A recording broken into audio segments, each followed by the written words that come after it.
Hay países donde los desastres son eventos aislados, pero hay otros donde parecen repetir el mismo patrón, y Venezuela es uno de ellos, porque aquí no solo la tierra se mueve, parece recordar exactamente dónde ya se había roto antes. Y todo comienza una noche donde una ciudad entera dejó de confiar en el suelo bajo sus pies. Caracas 1967. No fue el terremoto más grande del país, pero sí fue el primero que cambió cómo una ciudad entendía su propia estabilidad. 29 de julio de 1967 a las 8:05 pm. Magnitud 6.6, 35 segundos duró. Y en menos de un minuto, Caracas dejó de verse como una ciudad segura. Edificios modernos colapsaron parcialmente, fachadas cayendo sobre avenidas activas, zonas como Altamira y Los Palos Grandes gravemente afectadas. Caracas no entendió lo que pasaba en ese momento, lo entendió cuando el ruido terminó, pero el verdadero impacto no fue visible esa noche, fue estructural, silencioso, porque desde ese momento quedó una duda, y el suelo ya respondió así una vez, ¿qué lo detiene de hacerlo otra? Vargas, La Guaira, 1999. Este desastre natural es considerado el peor en la historia del país. Esto no fue un terremoto, y eso es exactamente lo que lo hace más difícil de comprender. Diciembre de 1999. Lluvias extremas durante varios días, pero el problema no fue la lluvia, fue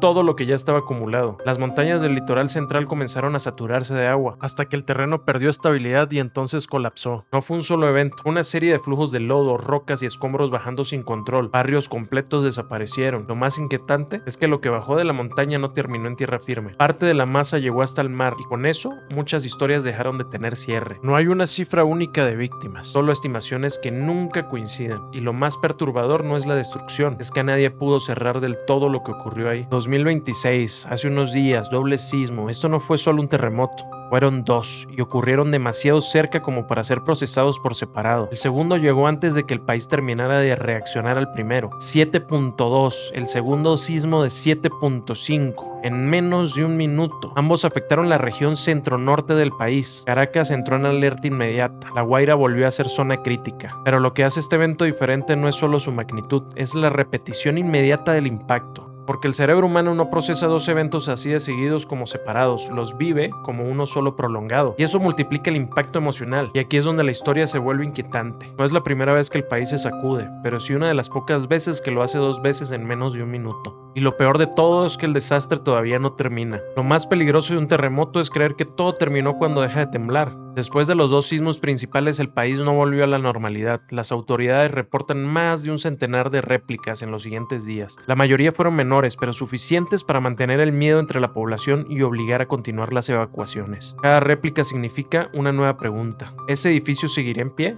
o caerá ahora? Y mientras miles de personas seguían durmiendo fuera de sus casas, la naturaleza volvió a golpear. Y cuando parecía que el país empezaba a recuperarse, llegó otro golpe, esta vez desde el cielo. Las lluvias provocaron el desbordamiento de un río en el estado Portuguesa. Calles inundadas, comunidades aisladas, familias evacuadas. Más de 350 personas resultaron damnificadas, mientras buena parte del país seguía intentando recuperarse del terremoto. Y quizá esa sea la parte más dura de una tragedia. No es el momento en que ocurre, es descubrir que todavía no termina. A veces el miedo cambia de forma. Hay eventos que suelen repetirse después de grandes tragedias y no tienen que ver con la naturaleza, tienen que ver con personas. Porque cuando el caos aparece, también aparecen quienes intentan aprovecharse de él. Mientras miles de personas seguían durmiendo fuera de sus casas y los equipos de rescate continuaban trabajando, comenzaron a multiplicarse en redes sociales los testimonios y alertas de personas que aseguraban haber visto o haber sido advertidos sobre individuos que presuntamente se hacían pasar por funcionarios o integrantes de instituciones de ayuda para acercarse a las familias con menores de edad. Estos testimonios se difundieron rápidamente entre la población y llevaron a muchas familias a extremar precauciones. Hasta el momento no existe una confirmación oficial general de que estos casos formen parte de una red organizada relacionada con esta emergencia. Sin embargo, las autoridades y los organismos de protección civil suelen insistir en una de las recomendaciones que cobra aún más importancia en estos momentos: verificar siempre la identidad de cualquier persona que diga representar a una institución y no entregar a un menor a un desconocido. Porque después de una tragedia, el miedo no solo nace de lo que ya ocurrió, también de todo aquello que las familias sienten que deben evitar para proteger a quienes más aman. Venezuela siempre ha sido contada desde la división, colores, bandos, ideologías, pero la realidad es que la tierra no entiende eso. No entiende entre izquierda, derecha, entre fronteras, solo responde a presión